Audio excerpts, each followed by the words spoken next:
שלום יעקב.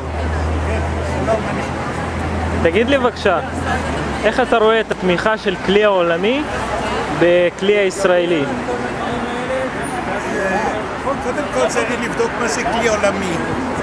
כלי עולמי זה אנשים שמחפשים תשובה ומוצאים את התשובה דרך הקבלה של הרב לייטמן ומתאחדים איתנו, וזה נותן לנו הרבה כוח, כיוון שזה לא רק דבר יהודי, אלא זה דבר בינלאומי שלא קשור בדתות, אלא קשור בבני אדם והנפשות שלהם, שהם מחפשים דרך ותשובה, והם מוצאים את זה דרך הקבלה.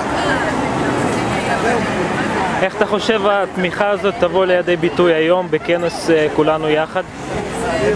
אני חושב שהיות שאנחנו כל הזמן מדברים על זה ומנסים להתאחד יחד, מנסים ליצור אווירה של אחדות ושל קשר שנותן כוח, והדבר הזה, אני חושב שזה, היות שקוראים לזה גם מגה כנס, אני מקווה שזה ייתן הרבה כוח לאנשים וירחיב עוד פעם את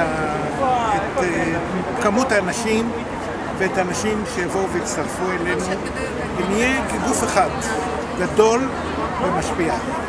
תודה, לחיים.